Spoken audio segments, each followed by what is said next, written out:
اللهم صل على محمد. اللهم صل. أعوذ بالله من الشيطان الرجيم. بسم الله الرحمن الرحيم. الحمد لله رب العالمين.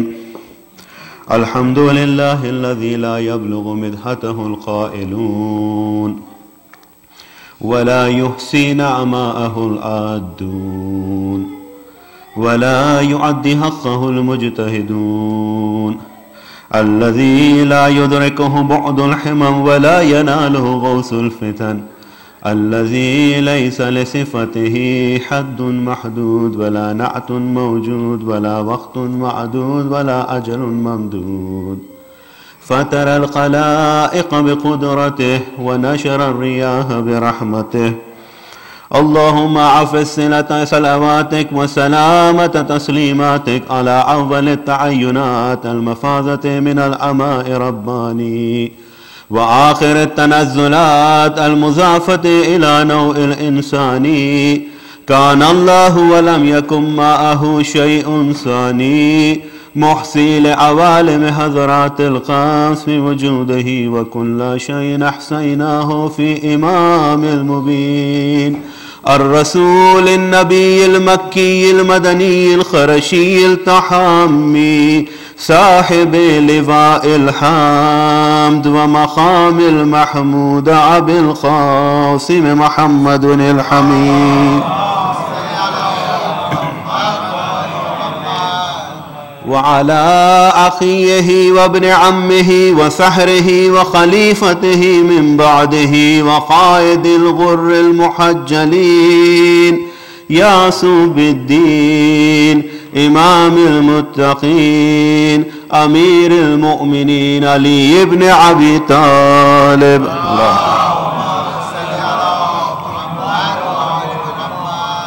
وعلى ابنته الطاهرة الهوراء الإنسية الراضية المرضية الشفية يوم الجزاء فاطمة الزهراء سلام الله عليها. محمد وعلى سبتي الرحمة وسيدي شباب أهل الجنة الحسن والحسين. اللهم صل على أئمة المسلمين علي بن الحسين ومحمد بن علي وجعفر بن محمد وموسى بن جعفر وعلي بن موسى ومحمد بن علي وعلي بن محمد وحسن بن علي وحجة القائم المنتظر المهدي. حججك على عبادك وأمنائك في بلادك. اللهم سهل منحجهم وعجل في فرجهم وجعلنا من محبيهم ومواليهم وشيئتهم. ولعنة الله على أعدائهم أجمعين من يومنا هذا إلى قيام يوم الدين. بسم الله الرحمن الرحيم. وما كان لنفس أن تموت إلا بإذن الله كتابا معجلا. ومن يرد ثواب الدنيا نؤتيه منها ومن يرد ثواب الآخرة نؤتيه منها وسنجزي الشاكرين. صدق الله العلي العظيم. صلوات.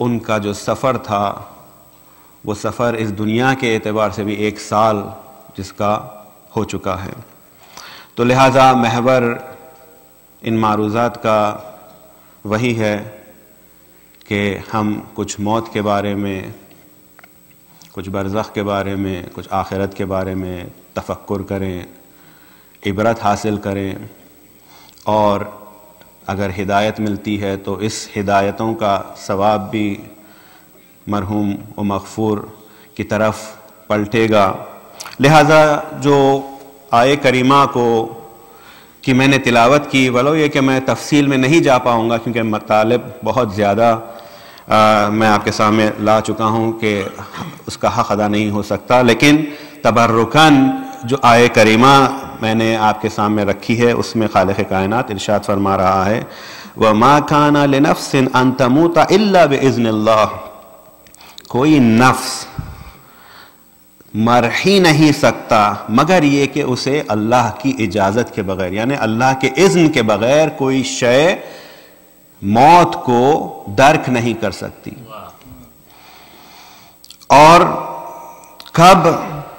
اس اپوائنٹڈ وقت پر، جب اس کی جو اجل ہے اس کو جب پہنچتا ہے تو موت اس پر عارض ہوتی ہے اور وہ موت کو چکھتا ہے، لیکن یہ سب اللہ کی اجازت کے بغیر نہیں ہو سکتا. اور پھر خالق کائنات ارشاد فرماتا ہے وَمَن يُرِدْ ثَوَابَ الدُّنْيَا نُؤْتِيهِ مِنْهَا، جو کوئی بھی اس دنیا کا ثواب، اس دنیا کا جزا چاہتا ہے، خالق کائنات کہہ رہا ہے ہم اسے دے دیتے ہیں. یعنی جو کوئی بھی اس دنیا کا مال چاہتا ہے، اس دنیا کی کامیابی چاہتا ہے، اس دنیا کی ثروت چاہتا ہے، اس دنیا کی کامرانی چاہتا ہے، ہم اسے عطا کر دیتے ہیں. وَمَن يُرِدْ ثَوَابَ الْآخِرَةِ، اور جو کوئی بھی آخرت کی جزا چاہتا ہے، آخرت کا ثواب چاہتا ہے، نُؤْتِيهِ مِنْهَا، تو ہم اسے وہ عطا کرتے ہیں. پھر فرماتا ہے وَنَجْزِيَ الشَّاكِرِينَ، کہ ضرور ہم شکر گزاروں کو ان کی پاداش اور ان کی جزا عطا کرتے ہیں. تو عزیزو، قرآن کا پیغام بہت ہی کلیئر ہے، کرسٹل کلیئر. جو انسان اس دنیا کی زندگی چاہتا ہے، اللہ کہہ رہا ہے اسے اس دنیا کی زندگی مل جاتی ہے. جو آخرت چاہتا ہے اسے آخرت دیتا ہے. تو یہ دھوکے میں رہنا کہ انسان تمام زندگی دنیا کے لیے کام کرے گا اور آخرت آٹومیٹکلی مل جائے گی، تو یہ فریب جو ہے خود اپنے آپ کو دینا ہے. اس لیے کہ قرآن کی آیات صریح ہیں، یعنی یہ آیت قرآن ہے. سورہ آل عمران ورس 145 میں نے آپ کے سامنے تلاوت کی. جو اس دنیا کی پاداش، اس دنیا کی جزا، اس دنیا کا ثواب چاہتا ہے، خالق کائنات ارشاد فرما رہا ہے ہم اسے دے دیتے ہیں. جو آخرت چاہتا ہے اسے آخرت دیتے ہیں. تو اب یہ جو سوال پیدا کیا جاتا ہے سیکولر سرکلز میں، آپ لوگ صرف کہتے ہیں کہ آپ لوگ ہی صرف ناجی ہیں اور دوسرے افراد ناجی نہیں ہیں. یہ کیسے ہو سکتا ہے؟ کسی شخص نے اپنی زندگی جو ہے نیک کام کرنے میں صرف کر دی اور دواؤں کی جو ہے تحقیق میں صرف کر دی اور فلاں کر دی اور یہ کر دیا، اتنے اچھے اچھے کام کرے، اسے جنت نہیں ملے گی، صرف مسلمانوں کو جنت ملے گی. تو پہلے تو سوال یہ ہے کہ نجات کا جو عقیدہ ہے صرف مسلمانوں کے درمیان نہیں، بلکہ حتیٰ نصارہ بھی اس بات کے معتقد ہے کہ نجات صرف ان سے مختص ہے اور کوئی ناجی نہیں ہے. اگر آج آپ کرسچنڈم میں دیکھیں، کرسچن ورلڈ میں دیکھیں، تو سوائے جویل اوسٹین کے جو دوسروں کی نجات کا بھی قائل ہے، تمام کلن کرسچینٹی اس بات کی قائل ہے، جس ڈینومینیشن کی بھی وہ ہے، وہ اس بات کا عقیدہ رکھتی ہے کہ صرف ہم اور ہم ناجی ہیں، ہمیں نجات ملے گی اور کسی اور کو نہیں. تو عزیزو، یہاں پر بات جو واضح کرنا ہے وہ یہ ہے کہ خالق کائنات کسی کا قرضدار نہیں رہتا. انما الاعمال بالنیات. انسان کا اگر عمل اس وجہ سے تھا کہ میں اس دنیا میں ایک ڈرگ کو انوینٹ کروں جس سے ہزارہا لاکھا لوگ جو ہے شفایاب ہوں اور اس کے ذریعے سے میں اس کمپنی کو پبلک کروں اور بلینز آف ڈالر کماؤں، یا پھر مجھے نوبل پرائز ملے. اگر ارمان یہ رہا انسان کا تو خالق کائنات کہہ رہا ہے ہم اسے اس دنیا میں دے دیتے ہیں. اور ہم دیکھتے ہیں کہ افراد کوششیں کرتے ہیں اور اس کی جزا انہیں اس دنیا میں مل جاتی ہے. اگر کوئی لپٹور یا دوسری ڈرگز جو انوینٹ کیے ہیں بلینز آف ڈالر کی ان کی جو ہے بکری ہوتی ہے, یہیں پر جو ہے they have become millionaires, billionaires. تو پتہ چلا کہ اللہ اسی دنیا میں اس کی جزا دے دیتا ہے. اللہ کسی کا قرض نہیں رکھتا. اگر انسان عمل کرے تو اس کے سامنے اس کا ملکوتی محصول یا ثمرہ اگر اس کے سامنے رہے اور اس کا انگیزہ اور اس کا ویژن یہ رہے کہ یہ عمل اللہ کے لیے کر رہا ہوں, یہ عمل آخرت کے لیے کر رہا ہوں, تو پھر اللہ اگرچہ کہ انسان وہ عمل نہ انجام دے تب بھی اسے جزا دیتا ہے. صلوات علی محمد و آل محمد. تو معلوم یہ ہوا کہ انسان کو اپنے ہدف کا تعین پہلے کرنا بہت ضروری ہے, خصوصاً اس دنیا کی زندگی میں کہ جہاں پر اتنی ریپڈلی اور اتنی تیزی کے ساتھ اشیاء کا تغیر ہو رہا ہے. چینج اتنا ریپڈ ہو گیا ہے کہ ہسٹری خود جو ہے, یعنی ہسٹری پہلے 100 سال پہلے کی کوئی بات کو ہسٹری کہا جاتا تھا, ہسٹری اب یہاں پر کوارٹرز میں بن رہی ہے, ایئرز میں بھی نہیں. 3 مہینے پہلے جو بات ہوئی آج کمپلیٹلی ڈفرنٹ. تو پتا چلا کہ اگر انسان اپنا فوکس کریکٹ نہیں رکھے گا تو جو ہے آخرت اسے آٹومیٹکلی ملنے والی نہیں ہے. اور اسی فوکس کو ری الائن کرنے کا ایک بہت بڑا وسیلہ یہ مجالس ہیں, مجالس ایصال ثواب مرحومین, خصوصاً وہ مرحومین جو ہمارے درمیان اٹھتے تھے بیٹھتے تھے, ہم جس کو دیکھ کر بڑے ہوئے, جس کو ہم دیکھ کر بولنا سیکھتے ہیں, چلنا سیکھتے ہیں. ان سے ہم نے زندگی کے اصول کو سیکھے, ان سے اچھائیوں کو سیکھا اور اپنی زندگی میں عمل پیرا رہے, اپنی زندگی میں کامیاب ہوئے. ایک مرتبہ دیکھتے ہیں کہ وہ ہمارے بیچ نہیں, یعنی وہ سفر پر نکل چکے ہیں جس سفر پر ہمیں بھی جانا ہے, لا محالہ جانا ہے. بقول امیر المومنین کے انسان کوئی چیز کے بارے میں شور نہیں ہو سکتا, یقینی طور پر وہ نہیں کہہ سکتا کہ میں ایک چیز کے بارے میں شور ہوں 100%, الا موت. یعنی موت کے علاوہ ہر چیز جو ہے بدل سکتی ہے, لیکن موت آنی ہی آنی ہے. ہر نفس کو موت کا مزہ چکھنا ہے, اور قرآن بھی اس بات کی گواہی دے رہا ہے. تو یہاں پر تعین کرنا, اپنے ہدف کا تعین کرنا, اپنے مقصد کا تعین کرنا, اپنے مقصد کا انتخاب کرنا ضروری ہے. پرپس آف لائف کیا ہے؟ پرپس آف لائف یہی ہے کہ اس دنیا کی آسائشوں کو کسب کرنے میں, کمانے میں پوری زندگی کا سرمایہ صرف کر دیا جائے. پوری زندگی کا سرمایہ صرف اسی لیے صرف کیا جائے کہ ہم اچھے سے اچھے گھر میں رہیں, اچھے سے اچھی گاڑی میں رہیں پھریں, اچھے سے اچھا لباس پہنے, اچھے سے اچھی غذا کھائے. پرپس آف لائف یہی ہے, کیونکہ انسان اپنی پوری زندگی کا سرمایہ اسی میں صرف کر رہا ہے. اور پھر ایک مرتبہ وہ لوگ جو دین کی سرحدوں کے اندر رہ کر یہ کام کرتے ہیں پھر بھی وہ دین کی سرحدوں میں باقی رہتے ہیں, لیکن ایسے بھی افراد ہیں جو اپنے مقصد کو پہنچنے کے لیے نہ حلال کو دیکھتے ہیں نہ حرام کو دیکھتے ہیں.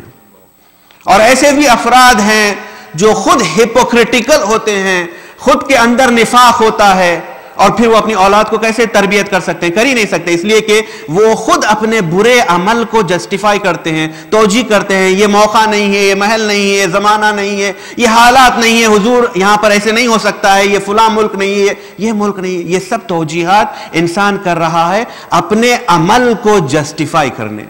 لیکن یہ سب کس کے لیے؟ اگر یہ سب اس دنیا کی زندگی کے لیے ہے تو قرآن کہہ رہا ہے ہم اسے اس دنیا میں دے دیں گے. کامیابی اس کے قدم چومنے لگے گی, مال اس کے قدموں میں آ کے گر جائے گا, ثروت اس کے قدموں میں آ کر گر جائے گی, حکومت اس کے قدموں میں آ کر گر جائے گی, لیکن آخرت اس کے لیے نہیں ہے.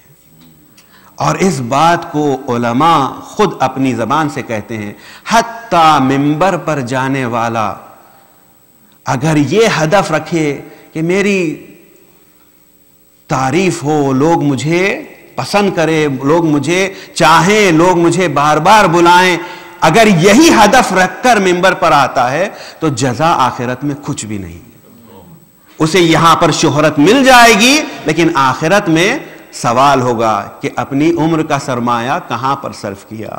صلوات علی محمد و آل محمد.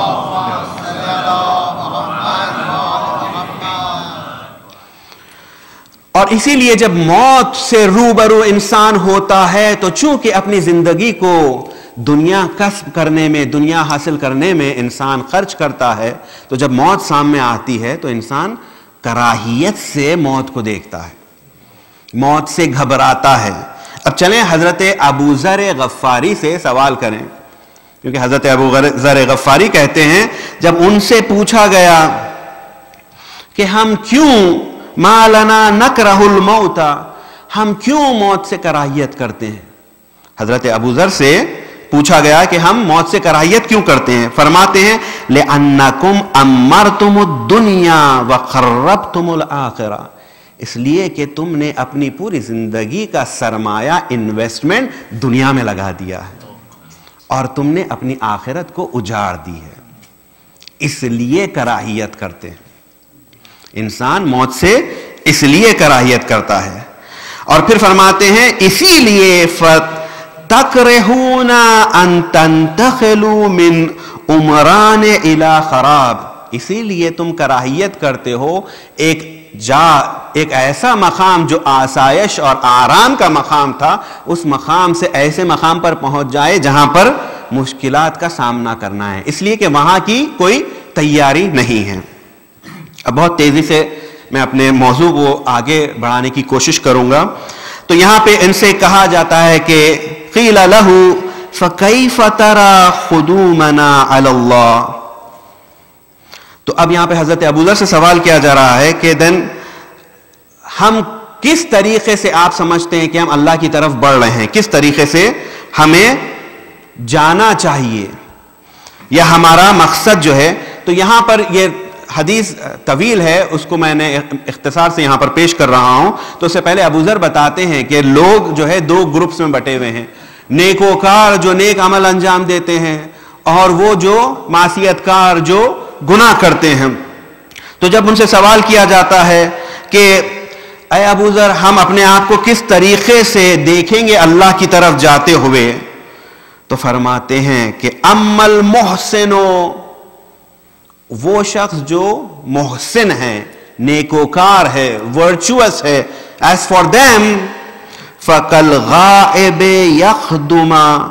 يَخْدَمُ عَلَىٰ أَهْلِهِ، تو وہ ایسے اللہ کی طرف پلٹے گا، نیکوکار بندہ اللہ کا اللہ کی طرف ایسے پلٹے گا جیسا کوئی فرد غائب ہو جاتا ہے بہت عرصے کے بعد پھر اپنے خاندان والوں سے ملتا ہے تو کس خوشی اور کس اشتیاق کے ساتھ وہ اپنے خاندان والوں کے درمیان آتا ہے، ویسے محسن جو ہوگا، نیک کام کرنے والا، ورچوس انسان، ویسے اللہ کی طرف جائے گا.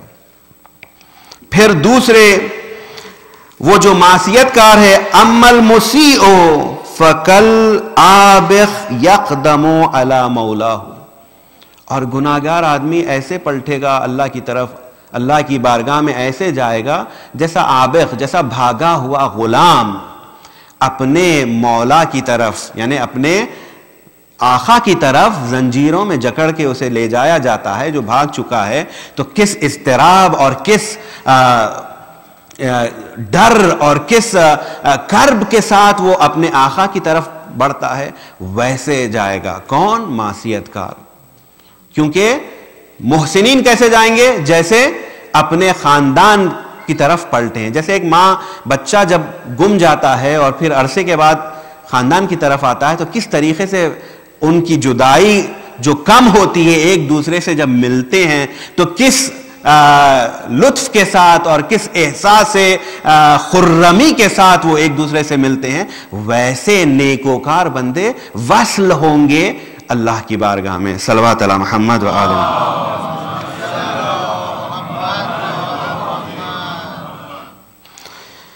تو تو ابو ذر سے کہا جاتا ہے قیل فکیف تری حالنا عند اللہ، تو پھر ہمارا حال، ہمارا اسٹیٹ اللہ کے نزدیک کیسے ہوگا، ہم کیا کریں کہ اپنے آپ کو بدلیں؟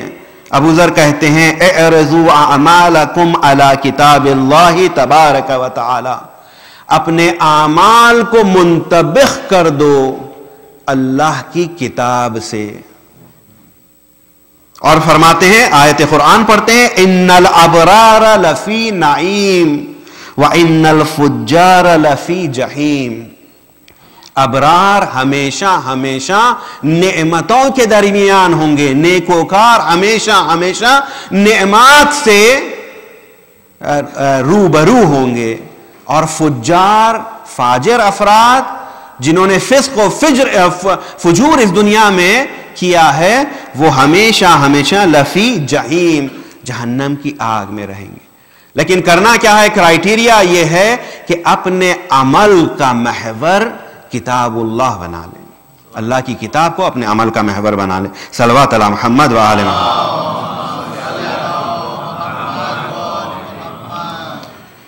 قال رجل، ایک مرد سوال کرتا ہے حضرت ابو ذر سے، فَأَيْنَ رحمت اللہ، اللہ کی رحمت کہاں پر ہے؟ فرماتے ہیں اِنَّا رحمت اللہ قریب من المحسنین، اللہ کی رحمت نیکوکاروں کے ساتھ ہے. اللہ کی رحمت نیک کمل انجام دینے والوں کے ساتھ. میں بہت سی باتیں بہت تیزی سے آپ کے سے عبور کر رہا ہوں باتوں سے، جیسے نعیم، ان الابرار لفی نعیم. نعیم یہ صفت مشبہہ ہے. صفت مشبہہ یعنی وہ صفت جس میں دوام پایا جاتا ہے، کنٹینیوٹی پائی جاتی ہے. یعنی وہ جو اللہ کی رحمت ہے اٹ از کنٹینیوس، اور ویسے ہی اللہ کا غضب بھی جو فجار ہوں گے ان پر کنٹینیوس ہے. تو یہاں پر ابو ذر کہہ رہے ہیں کہ اللہ کی جو رحمت ہے وہ محسنین کے ساتھ ہے. تو چلیں دیکھیں محسنین کی کیا صفت ہے، نیکوکار بندوں کی کیا صفت ہے، نیکوکار کسے کہا جاتا ہے. تو اب یہاں پر آل عمران ورس 134، الذین ينفقون فی السراء والضراء والکاظمین الغیظ والعافین عن الناس واللہ یحب المحسنین.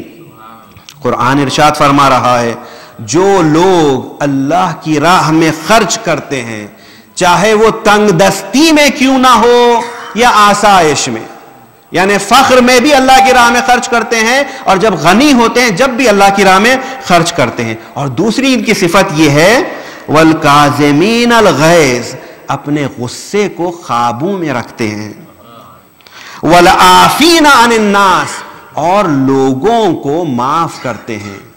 ان کی کوالٹی یہ ہے کہ they forgive others، اور وہ لوگوں کو معاف کرتے ہیں. واللہ یحب المحسنین، تو اللہ محسنین کو پسند کرتا ہے، چاہتا ہے. تو محسنین کیسے ہوتے ہیں؟ جو مشکل کے عالم میں، غربت کے عالم میں، فقیری میں، چاہے غنا میں اللہ کی راہ میں خرچتے ہیں، اور اپنے غصے کو قابو میں رکھتے ہیں. اور تیسری صفت محسنین کی یہ ہے کہ وہ دوسروں کو معاف کر دیتے ہیں. They don't hold people responsible for their actions for the rest of their life and have that hatred and despise for them.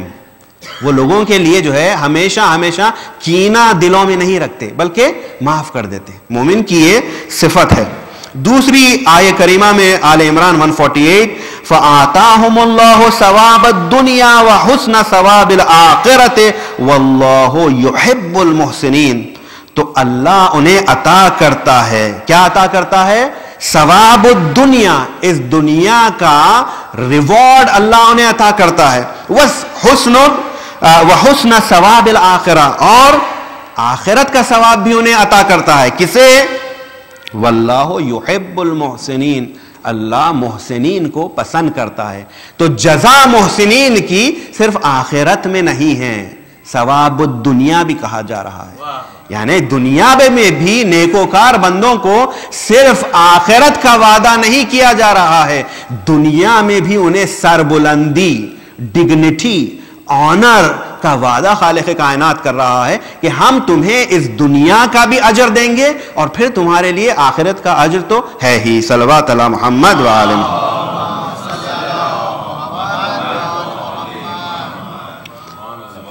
خالق کائنات دوسری آیت سورہ اعراف اور ورس 56 میں ارشاد فرما رہا ہے وَلَا تُفْسِدُوا فِي الْأَرْضِ بَعْدَ إِصْلَاحِهَا وَادْعُوهُ خَوْفًا وَطَمَعًا إِنَّ رَحْمَتَ اللَّهِ قَرِيبٌ مِنَ الْمُحْسِنِينَ. اور زمین پر فساد مت کرو اس کے بعد کہ زمین پر اصلاح ہو چکی ہے. اور کیا کرو؟ ادعوه خوفا وطمعا، اور سپلیکیٹ کرو، دعا مانگو اس سے، اس کے خوف کے ساتھ، یعنی اللہ کی بارگاہ میں دعا گو رہو ہمیشہ. اور کس عالم میں؟ خوف کے ساتھ، فیئر کے ساتھ اور امید کے ساتھ. اور فرماتا ہے بے شک اللہ محسنین کے ساتھ ہے اور اللہ کی رحمت محسنین کے قریب ہے. تو عزیزو، جو افراد محسنین ہوتے ہیں ان کی اوصاف یہ ہوتی ہیں کہ وہ اللہ سے ہمیشہ دعا گو رہتے ہیں اور خوف اور امید کے درمیان ان کی زندگی کی گزر اور بسر ہوتی ہے. وہ جو ہے فیئرلیس نہیں ہوتے ہیں، اس کے عتاب سے، اس کے چیسٹائزمنٹ سے کبھی فیئرلیس نہیں ہوتے ہیں. امید اور خوف کے درمیان اپنی زندگی کرتے ہیں. اور اللہ کہہ رہا ہے بے شک اللہ کی رحمت ایسے افراد جو نیکوکار ہیں ان کے نزدیک ہے. صلوات علی محمد و آل محمد.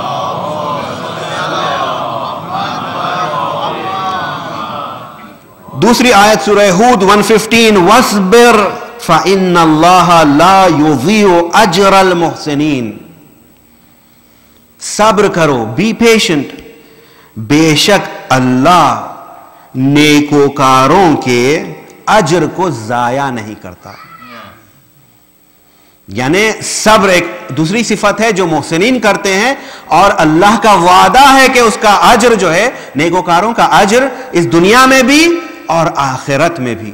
تو اب خود یہ محسنین ایک خود موضوع ہے جس کے اوپر بہت باتیں کی جا سکتی ہے، لیکن میں تیزی سے اپنی بات کی طرف پلٹتے ہوئے کہ انسان کو اپنے مقصد کا تعین کرنا ضروری ہے، خصوصاً جب وہ جانتا ہے کہ وہ فانی ہے، خصوصاً جب وہ درک کرتا ہے میرے چاہنے والے، مجھ پر فدا ہونے والے، میرے پر جان دینے والے، جو میرے لیے ہر کام کے لیے آگے بڑھ جاتے تھے، ایک وقت وہ آتا ہے کہ مجھے میرا ساتھ چھوڑ کر اس دنیا سے الوداع کرتے ہیں.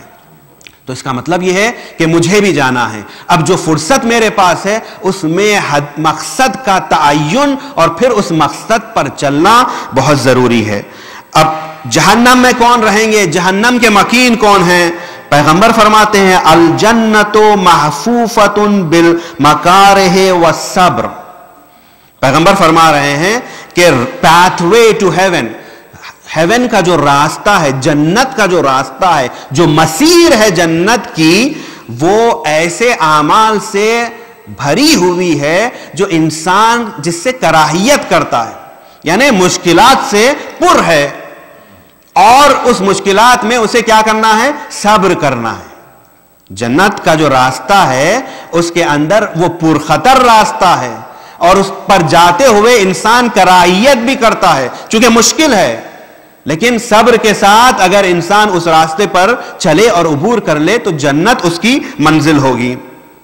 اور پھر فرماتے ہیں پیغمبر اکرم فَمَنْ صَبَرَ عَلَى مَكَارِهِ فِي الدُّنْيَا دَخَلَ الْجَنَّةِ.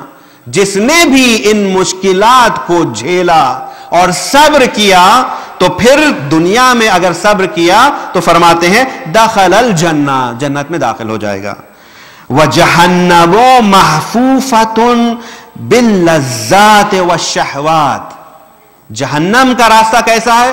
جہنم کا راستہ مشکلوں سے بھرا ہوا نہیں ہے، لذات سے بھرا ہوا ہے، لذتوں سے بھرا ہوا ہے، شہوتوں سے بھرا ہوا ہے، خواہشات سے بھرا ہوا ہے، انسان کے ڈیزائر سے بھرا ہوا ہے. انسان لذتوں میں ملوث ہو جاتا ہے جب وہ جہنم کے راستے میں ہوتا ہے. تو فرماتے ہیں کہ جہنم کا راستہ شہوات اور لذات سے پر ہے.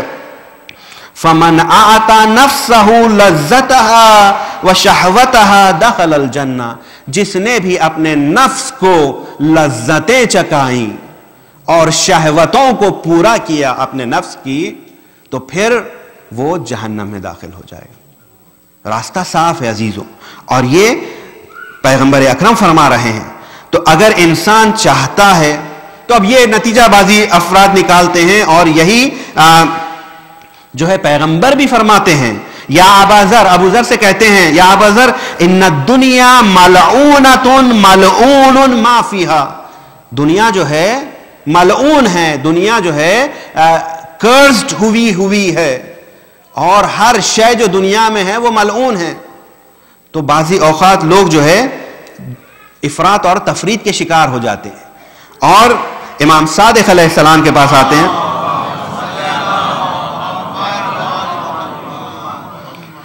اور امام سے آنے والا کہتا ہے قد سمعت الدنیا فاتمنى علی اللہ الموت. امام میں درک کر چکا ہوں دنیا کیا ہے. دنیا ملعون ہے. دنیا جو ہے خود خالق کائنات نے دنیا کو جو ہے ملعون کہا ہے، اس کا حبیب ملعون کہہ رہا ہے. امیر المؤمنین دنیا سے اپنے آپ کو ڈسکنیکٹ کرتے ہیں، آپ ان کے بارے میں بھی اقوال سن چکے ہیں. تو یہ کہتا ہے کہ میری تمنا ہے، دعا کیجئے میرے لیے، تمنا کرتا ہوں کہ مجھے موت آ جائے. تو امام کا جواب سنیے، فقال تمنا الحیات، حیات کی تمنا کرو، زندگی کی تمنا کرو. کیوں؟ لِتُطِیعَ لَا لِتَعْصِیَ، تاکہ اللہ کی اطاعت کر سکو، نہ کہ اللہ کی معصیت کرو. کیونکہ جنت کسب کرنا ہے، اگر جنت کو کمانا ہے تو ذریعہ تو یہی ہے. اس دنیا کی زندگی ہی ذریعہ ہے آخرت کو حاصل کرنے کا.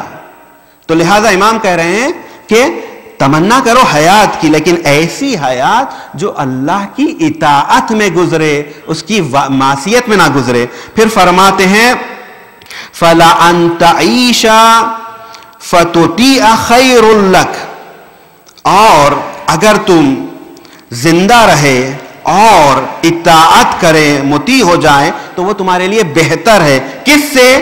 مِنْ أَن تَمُوتَ فَلَا تَعْصِي وَلَا تُطِيعَ، اس سے کہ تم مر جاؤ، نہ تم جو ہے نیک کام کر رہے ہیں، نہ اطاعت کر رہے ہیں، نہ معصیت کر رہے ہیں. اس سے بہتر یہ ہے کہ تم زندہ رہو اور اس کی اطاعت کرو. تو انسان کو یہ مطالب عزیزوں، ہم کو یہ مطالب معلوم ہے، لیکن جب عمل کی باری آتی ہے وہاں پر جا کر ہمارے قدم لرزنے لگتے ہیں. صلوات علی محمد و آل محمد. امیر المؤمنین کا ایک صحابی کی خبر آتی ہے کہ وہ اس دنیا سے گزر چکا ہے. اس کے بعد دوسری خبر آتی ہے کہ نہیں، وہ باحیات ہیں، زندہ ہیں، وہ اس دنیا میں ابھی باقی ہیں. تو امام اسے خط لکھتے ہیں، اور یہ محمد ابن ادریس ہلی جو ہے ان کی کتاب سرائر میں نقل کرتے ہیں. تو امام فرماتے ہیں اب جس فرد کے بارے میں معلوم ہوا تھا کہ وہ مر گیا ہے، پھر معلوم ہوا دوسری خبر سے کہ وہ زندہ ہے. امام فرماتے ہیں کہ پہلے اللہ کے نام سے شروع کرتے ہیں، اور اس کے بعد فرماتے ہیں کہ ہم نے پہلے تمہارے مرنے کی خبر سنی. پہلی خبر جو ہم نے سنی تو ہمارے اطراف ایک حزن کی فضا چھا گئی. تمہارے دوست احباب سب جو ہے تمہارے لیے مضطرب ہو رہے تھے، تمہارے لیے غم منا رہے تھے. لیکن پھر دوسری خبر نے آ کر اس کو خوشی اور سرور میں بدل دیا. پھر ہم جو ہے خوش ہو گئے. دوسری خبر آئی اور اس کو خوشی میں بدل دی کہ وہ زندہ ہے، مرا نہیں ابھی. لیکن امام اس کے بعد کہتے ہیں لیکن یہ جو دوسری خبر آئی ہے یہ جلدی پہلی خبر سے بدل جائے گی. تم اس گمان میں نہ رہو کہ یہ سرور جو ہے یہ باقی رہے گا. تمہارے دوستوں کا یہ سرور باقی نہیں رہے گا، بلکہ جو پہلی خبر ہے وہ صادق ہو جائے گی. جلدی ہی وہ پہلی خبر صادق ہو جائے گی. آیا تم ان افراد میں سے ہو جن کو موت واقع ہو چکی اور پھر وہ پروردگار کی بارگاہ میں عرض کرتے ہیں پروردگار مجھے مہلت دے تاکہ میں دنیا میں جا کر نیک کام انجام دے سکوں، اور اللہ کے لطف سے تمہیں اجازت مل جاتی ہے کہ دوبارہ تم دنیا میں وارد ہوتے ہو، کیا تم ان لوگوں میں سے ہو؟ یعنی امام اسے احساس دلا رہے ہیں کہ آیا تم اس بات کو غنیمت سمجھتے ہو کہ تم مرے نہیں بلکہ تم زندہ ہو؟ تم کیا اس نعمت کو درک کر رہے ہو کہ تم جو ہے ابھی زندہ ہو؟ دوسرے جو بات امام رکھتے ہیں اس کے سامنے وہ یہ ہے کہ آیا تم اس بات کے لیے راضی ہو کہ اس دار سے جو فانی ہے، زاد راہ، راستے کے لیے، جو سفر کے لیے، یا تمہاری جو پسند کی چیزیں اس دنیا میں ہیں، کیا تم اس بات پر راضی ہو کہ تم وہاں پر منتقل کر لو؟ اب جو تم واپس آ گئے ہو، تو انسان جب واپس آتا ہے، لوگ ہجرت کرتے ہیں، وطن میں اپنی بہت بہت اہم چیزوں کو رکھ کے آتے ہیں، جیسے کتاب خانے ہوتے ہیں یا دوسری چیزیں ہوتے ہیں، ارمان رہتا ہے کہ ایک دن جائیں گے اور وہ تمام سرمایہ اپنے نئے وطن میں لا لیں گے، اور بلکہ ہم سب یہ کام کو انجام دیتے ہیں۔ امام یہی کہہ رہے ہیں، آیا جب تم اب آ گئے ہو، تمہیں مہلت مل چکی ہے، تو وہ مال جو تمہارے لیے سب سے زیادہ عزیز ہے یہ دنیا میں، کیا تم اسے منتقل کرنے پر آمادہ ہو؟ تم کیا کوئی اسٹریٹجی ڈیولپ کر رہے ہو؟ کوئی تمہارے پاس پلان ہے؟ تمہارے پاس کوئی ویژن ہے کہ تم یہ مال کو اس طرف منتقل کر سکو؟ یہ سوال کر رہے ہیں۔ اور اس کے بعد کہتے ہیں جان لو شب و روز کی جو گردش ہے یہ نئی چیزوں کو کہنا بنا دیتی ہے، پرانا کر دیتی ہے، اور شب و روز انسان اس دنیا سے مرتے ہیں اور فنا ہوتے چلے جاتے ہیں، لیکن شب و روز پرانی نہیں ہوتی۔ یعنی کوئی ایسا دن نہیں آئے گا جس دن شب و روز ختم ہو جائیں گے، یہ بڑھتے جا رہے ہیں اور تمہاری طرف یہ بڑھتے جا رہے ہیں۔ آیا یہی حال نہیں تھا قوم عاد کا اور قوم سمود کا کہ انہیں بھی اللہ نے یہ مواقع فراہم کیے تھے؟ تو مولا ریمائنڈ کر رہے ہیں۔ عزیزوں، میرا مقصد یہ تھا کہ میں بتاؤں کہ بعضی اوقات ہم امیر المومنین کی یہ جو تعلیمات ہیں، یہ جو تربیت ہے، جب ابو ذر کچھ کہہ رہے ہیں تو ابو ذر نے کس سے سیکھا؟ امیر المومنین سے سیکھا، اور امیر المومنین اپنے اصحاب کو موت کے بارے میں اور اس سرمایے کو، اس انویسٹمنٹ کو ٹرانسفر کرنے کے بارے میں تلقین کر رہے ہیں۔ امیر المومنین کوئی فری یا کوئی آسان راستہ نہیں بتا رہے ہیں۔ کیا تم یہ درک کر رہے ہو کہ تمہیں مہلت ملی ہے، اب تم اس دنیا میں آئے ہو تو وہ جو سرمایہ تمہارے لیے عزیز تھا اس کو منتقل کرنا چاہتے ہو؟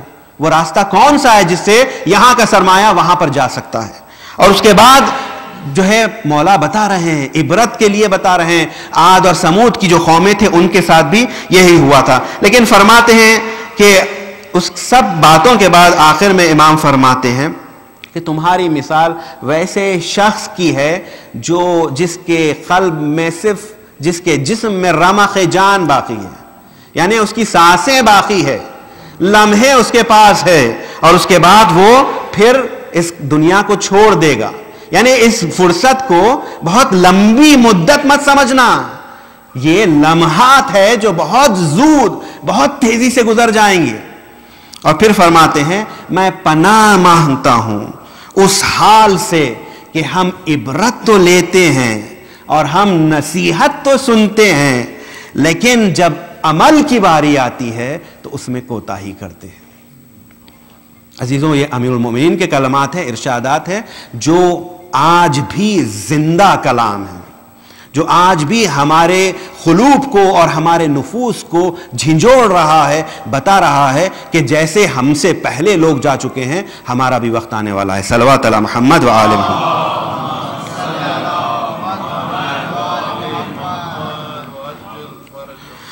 دوسری جگہ موت کے ذکر میں امیر المومنین کے ارشادات کہ تمہاری غایت، تمہارے عمل کا نتیجہ تمہارے سامنے ہے اور یہ دنیا تمہارے پیچھے تم چھوڑ کے اس کو عبور کر لو گے، اس سے گزر کر چلے جاؤ گے. تو اب کہتے ہیں تخففوا تلحقوا، یعنی اپنے بار کو کم کرو تاکہ تم ملحق ہو جاؤ. اپنے بار کو کم کرو. اگر انسان جو ہے ماؤنٹ ایوریسٹ پہ چڑھ رہا ہے تو وہ 60 انچ کا جو ہے سیمسنگ کا LED ٹیلی ویژن جو ہے اپنے کاندھے پر رکھ کر نہیں جا سکتا. اس کو جو ہے منیمم جو ہے بار کے ساتھ اسے سفر کرنا ہوگا. وہی امیر المومنین فرما رہے ہیں تخففوا، اپنے بار کو کم کرو، اپنے وزن، اپنے کاندھوں پہ جو وزن کو اٹھائے ہوئے ہو اسے کم کر لو، اپنی ضرورتوں کو کم کرو، اپنی خواہشات کو کم کرو، اپنی شہوات کو کم کرو تاکہ ملحق ہو سکو، یعنی اپنے پروردگار کی ملاقات کر سکو. اس حالت میں ملاقات کر سکو کہ تم مشتاق ہو اس کی زیارت کے. ایسے نہ ہو کہ جیسے کوئی عابق، ایسے نہ ہو کہ جیسے کوئی بھاگا ہوا غلام اپنے آقا کی طرف زنجیروں میں کھینچ کر لے جایا جا رہا ہے. اس کے بعد فرماتے ہیں فَإِنَّمَا يُنْتَظَرُ بِأَوَّلِكُمْ آخِرِكُمْ، تمہارے جو تم سے پہلے گزر چکے ہیں وہ تمہارے منتظر ہیں. ایسا نہیں ہے کہ موت ان کے لیے تھی، ہمارے لیے موت نہیں ہے. ہم قبرستانوں میں جاتے ہیں اور یہی سمجھ کے جاتے ہیں کہ جو مر چکا ہے موت اس کے لیے تھی، ہمارے لیے تو تھی ہی نہیں. یعنی انسان وہاں پر بھی آپ دیکھیں، یعنی یہ مومن کا آئینہ ہے. ہم سب کی یہ اسٹیٹ آف کانشیسنس ہے اباؤٹ ڈیتھ. آپ دیکھیے قبرستان میں دفن تدفین کی دیر تھوڑی سی تاخیر ہوتی ہے، 1000 لوگ 1000 گھڑیوں کو دیکھتے ہیں، جاب پہ جانا ہے، مارکیٹ کیسے چل رہی ہے، یہ کیسے ہو رہا ہے، وہ کیسے ہو رہا ہے. کسی کو کوئی فرصت نہیں ہے کچھ لمحوں کے لیے موت کو درک کریں، سمجھے کہ یہ میری غایت ہے، یہاں پر مجھے آنا ہے.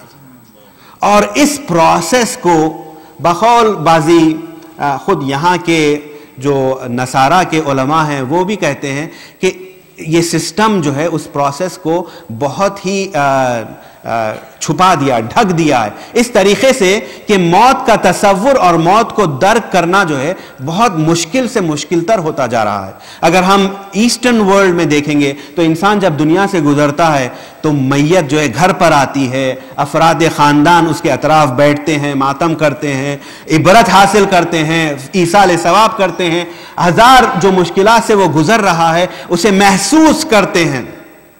لیکن آج بڑھاپا آتے ہی بوڑھوں کو سسٹم میں سے ایسے نکال کے باہر ڈال دیا جاتا ہے ہوم فار دا ایجڈ میں کہ اس کے بعد جو ہے پھر اس کے بعد اس کا صرف کافن نظر آتا ہے، اس کا صرف کافن نظر آتا ہے.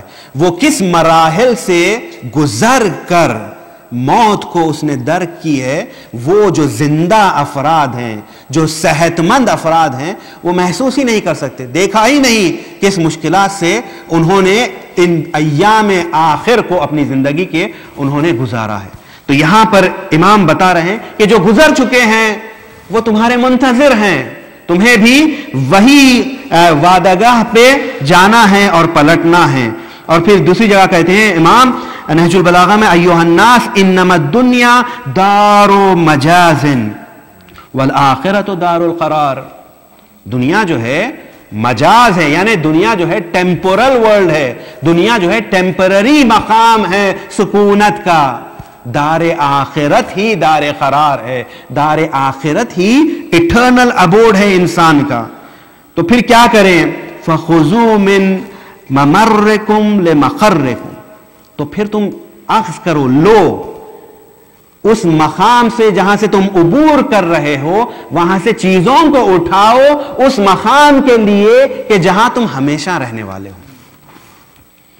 یعنی موت جو ہے، انسان اگر موت کا احساس کر لے تو انسان ڈپریس نہیں ہوگا بلکہ آبجیکٹیولی اپنی لائف کو گزارے گا، اپنی لائف کو ود اے پرپس گزارے گا. یعنی اسلام یہ نہیں کہہ رہا ہے کہ لوگوں کو نا امید ہو جاؤ کہ ہم سب مر جانے والے ہیں تو فائدہ کیا ہے اس زندگی کا، یہ نہیں کہہ رہا ہے. جب ہم فانی ہیں، جب ہم جانتے ہیں یہ جو مقام سکونت ہے یہ فانی ہے، ہمیں اس مقام پر جانا ہے جو دار قرار ہے، ہمیشہ کے لیے باقی رہنے والا ہے، تو یہاں سے سامان کو تہیا کرو اور ادھر منتقل کرو.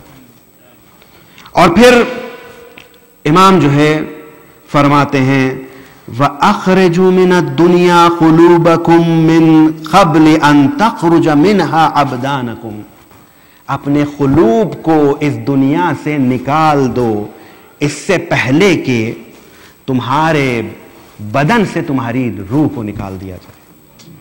یعنی اس دنیا کی محبت کو اپنے دلوں میں کم کرو، ورنہ انسان جو ہے مرتے مرتے بھی کافر مرتا ہے.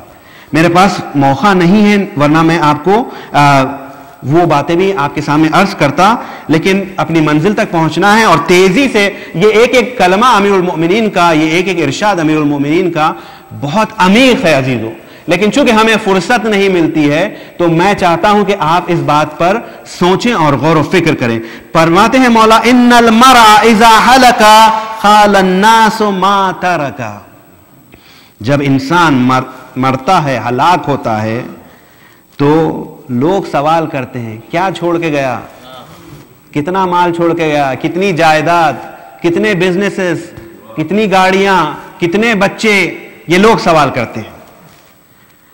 پھر فرماتے ہیں وَخَالَتِ الْمَلَائِكَةُ مَا قَدَّمَا، اور ملائکہ کہتے ہیں تم نے کیا بھیجا، آ تو گئے ہیں پہلے سے کیا بھیج رکھا ہے ادھر، وہاں پر کیا بھیجا ہوا ہے.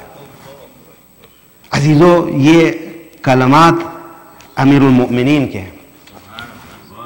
امیر المؤمنین اپنے اصحاب کی تربیت ایسے کرتے تھے اور اس کے بعد اللہ کی راہ میں اپنے آپ کو قربان کرنے کے لیے ہمیشہ موجود رہتے تھے. اور پھر آپ دیکھتے ہیں کہ موت سے جو انس کی تمثیل ہے، جو مثال امیر المؤمنین پیش کرتے ہیں، واللہ علی ابن ابی طالب موت کو ایسے انس رکھتا ہے، ایسے محبت کرتا ہے جیسے ایک بچہ پستان مادر سے محبت کرتا ہے. یعنی اس کوئی شے نہیں رہتی جو بچہ اس سے مانوس رہتا ہے سوائے اس سے، اور امیر المومنین اس سے تشبیہ دے رہے ہیں. تو امیر المومنین کے چاہنے والوں کو بھی وہ زاد راہ اور وہ جو دار قرار ہے اس کی تیاری کرنی چاہیے. عزیزو سکرات میں مرتے وقت وعدہ ہے، امام کا وعدہ ہے، ائمہ کا وعدہ ہے کہ مومن کے اوقات آخر میں ائمہ آئیں گے، خصوصاً ہر مرنے والے کے قریب امیر المومنین پہنچتے ہیں، اور جو ان کا چاہنے والا ہوتا ہے وہ جب اس دنیا سے گزرتا ہے تو ضرور فقط امیر المومنین نہیں بلکہ دوسرے ائمہ بھی آتے ہیں.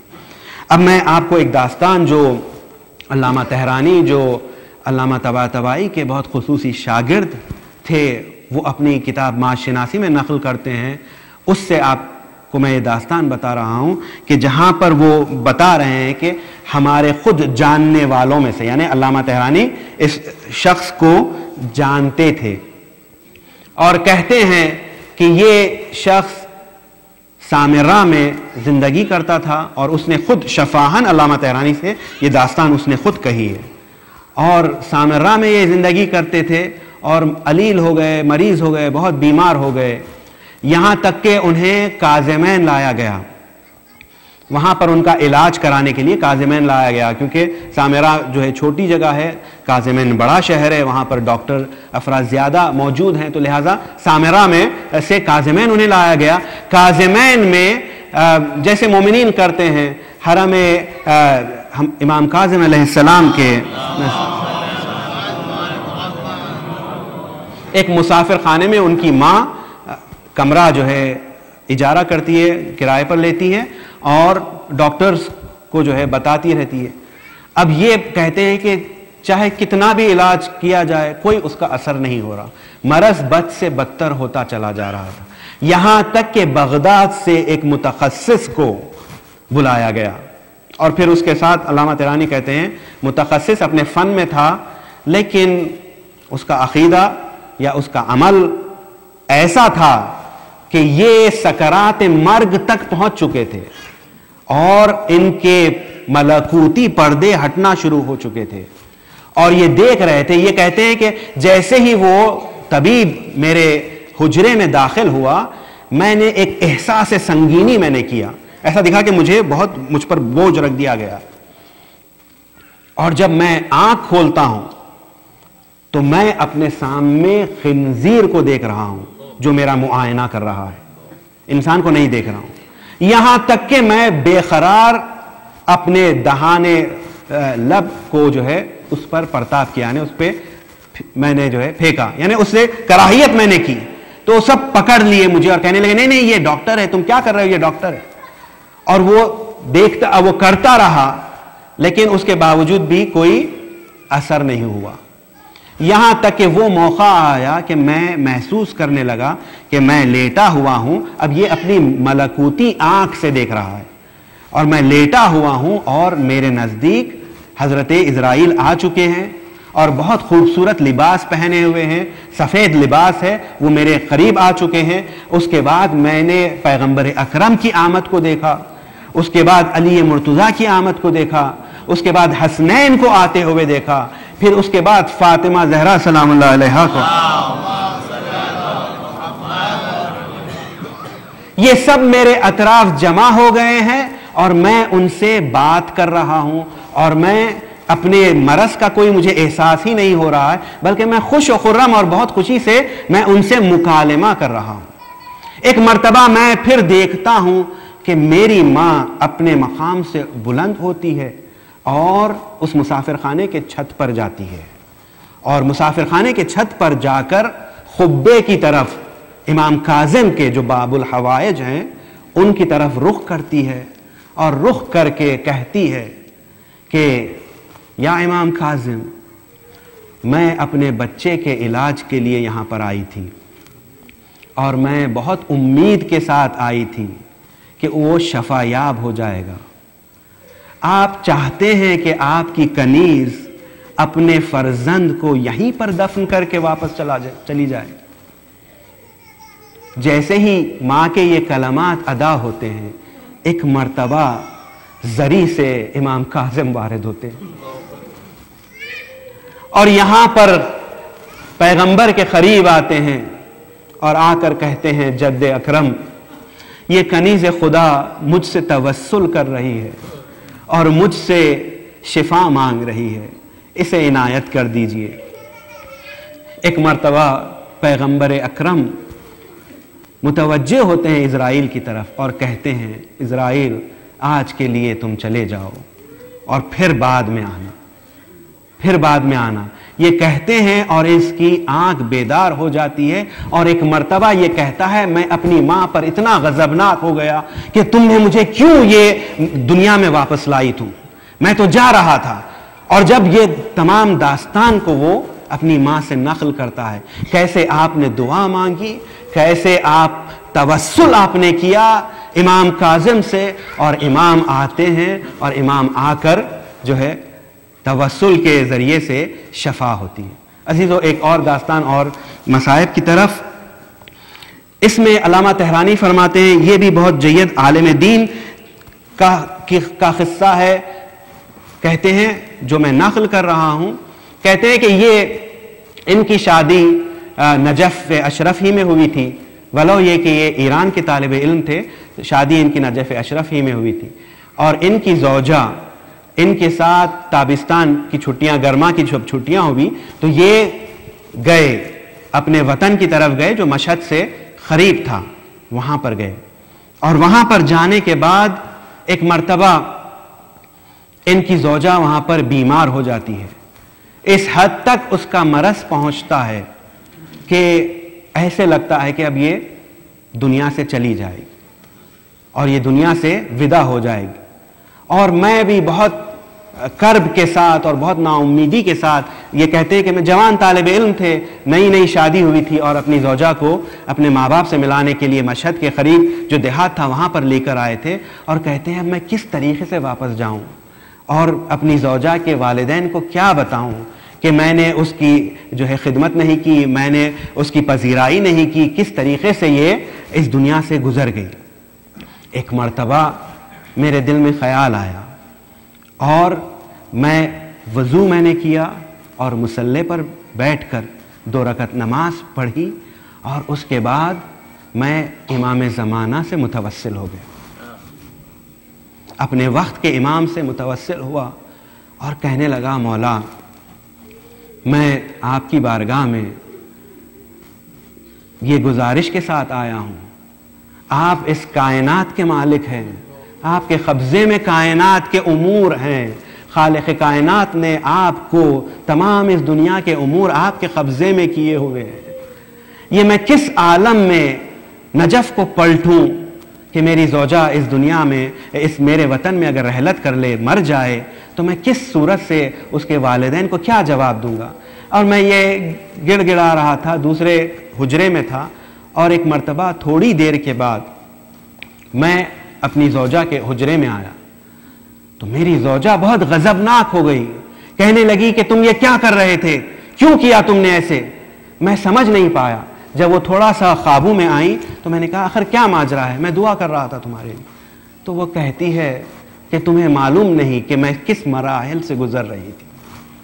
میں نے اسرائیل کو آتے ہوئے دیکھا، بہت اچھے لباس میں اسرائیل آئے، اس کے بعد میں نے امیر المؤمنین کی سواری دیکھی، مولا میرے نزدیک آئے اور مسکرانے لگے اور مسکرا کر کہنے لگے کہ تو چاہتی ہے نجف کو پلٹ کر جائے اور میرے ساتھ جائے؟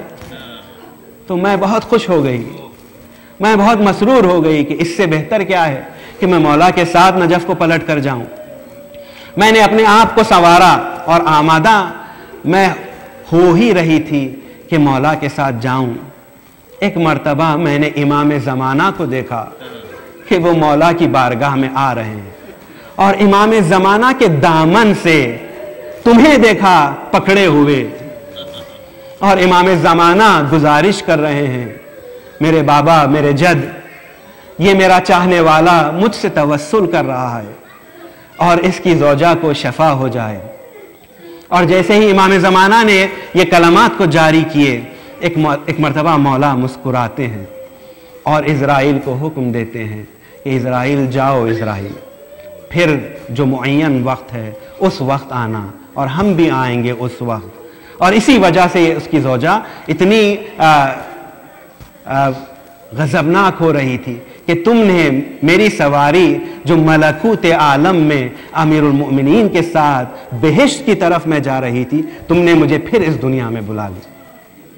تو عزیزو، امیر المؤمنین ہر مرنے والے کے پاس جب آتے ہیں تو میں دستبستہ گزارش کروں گا، مولا عاشور کے دن آپ کس کس کے پاس گئے تھے مولا؟ جب مسلم ابن اوسجہ اس دنیا سے گزر رہے تھے مولا، تو آپ وہیں پر تھے اور آپ دیکھ رہے تھے کہ مسلم ابن اوسجہ کس طریقے سے اشارہ کر رہے تھے حبیب ابن مظاہر کو کہ اس غریب کا خیال رکھنا، میری کوئی وصیت نہیں ہے مگر یہ کہ اس غریب کا خیال رکھنا۔ مولا حبیب ابن مظاہر کی سواری زمین پر آتی ہے، مولا آپ اس وقت بھی گئے تھے، مولا آپ حر کے وقت بھی گئے تھے۔ حر جب اس دنیا سے جا رہا تھا تو اس کا سر حسین کے زانو پر تھا مولا، اور مولا اسے حسین یقین دلا رہے تھے، حر میں بھی تجھ سے راضی ہوں، میرا نانا بھی تجھ سے راضی ہے اور میری ماں بھی تجھ سے راضی ہے۔ میں کہوں گا مولا اس وقت آپ کا کیا عالم ہوا ہوگا مولا، کہ جب اون و محمد کی سواری آ رہی تھی اور وہ وقت آخر تھا کہ اون و محمد اس دنیا سے گزر رہے تھے، اور زینب اون و محمد کے لاشوں کے درمیان سجدہ کر رہی تھی، مولا اس وقت آپ کا کیا عالم ہوا ہوگا مولا، جب حسین کو کمر کو تھامے ہوئے مقتل کی طرف جا رہے تھے، وہ عباسا و عباسا کہتے ہوئے مولا اس وقت آپ کا کیا عالم ہوا ہوگا مولا، جب کریل جوان حسین کا برچھی کی انی لگی ہوئی اور اپنے بابا کو آخری سلام کر رہا ہے، مولا اس وقت آپ کا کیا عالم ہوا ہوگا کہ 3 دن کا بھوکا اور پیاسا حسین کو کربلا کی زمین پر قتل کر دیا جا رہا تھا، اور زینب طلع زینبیہ سے صدا دے رہی تھی، عمر سعد تو دیکھ رہا ہے میرا ماں جایا ذبح کر دیا جا رہا ہے، مولا اب زینب کو سنبھال رہے تھے یا فاطمہ کو سنبھال رہے تھے، اس لیے کہ فختل میں فاطمہ آ چکی تھی، حسین جب زمین پر آئے فاطمہ مختل میں آ چکی تھی۔ وہ وقت بھی آتا ہے کہ رسول اللہ فاطمہ کے بازو کو تھامے ہوئے ہیں، علی مرتضی فاطمہ کے بازو کو تھامے ہوئے ہیں، ملائکہ آسمانوں پر گریہ کر رہے ہیں، سیاہ آندھیاں چل رہی ہیں۔ وہ وقت بھی آتا ہے کہ سید سجاد خیمے کے پردے کو ہٹاتے ہیں اور کھڑے ہو کر السلام علیکہ یا ابا عبداللہ، السلام علیکہ یا ابن رسول اللہ، پھوپھی اماں میرے بابا کے سر و تن میں جدائی ہو گئی، وہ میرے بابا کنو کے نیزہ پسر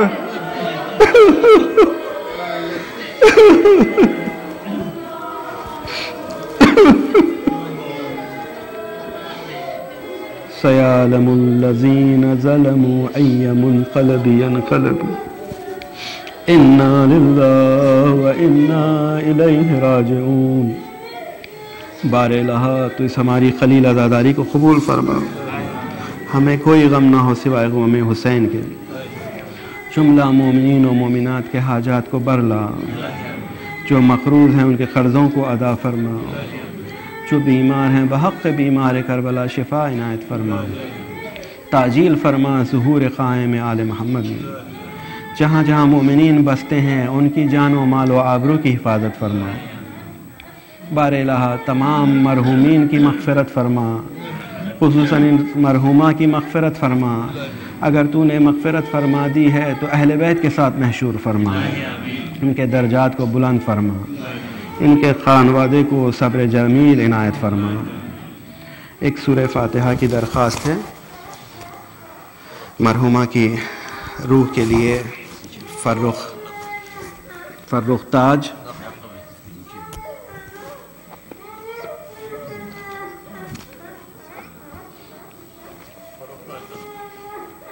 تاج مرحومہ اور تلاوت بھائی کی۔ بسم اللہ الرحمن الرحیم، الحمدللہ رب العالمین الرحمن الرحیم ایاک نعبد و ایاک نستعین اهدنا الصراط المستقیم صراط الذین غیر المغضوب علیہم ولا الضالین۔ بسم اللہ الرحمن الرحیم، بسم اللہ الرحمن الرحیم، بسم اللہ الرحمن الرحیم، اللہم صلی اللہ علیہ اللہم صلی اللہ اللہم صلی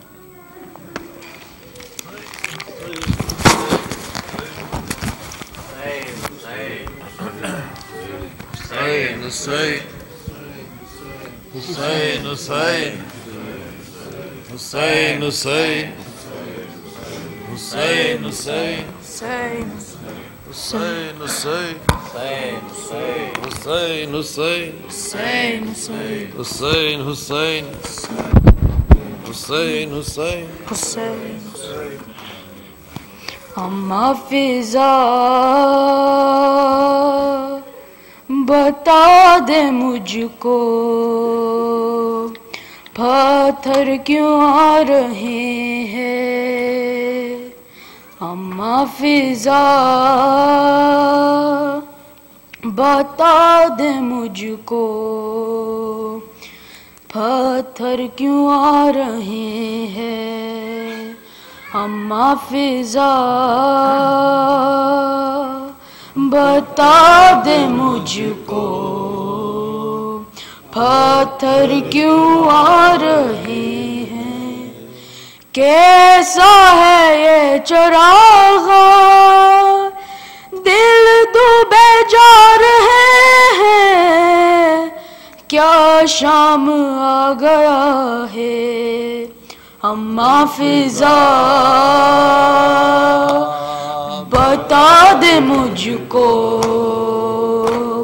پتھر کیوں آ رہے ہیں، اماں فضا بتا دے مجھ کو پتھر کیوں آ رہے ہیں، ہونے لگی اذانیں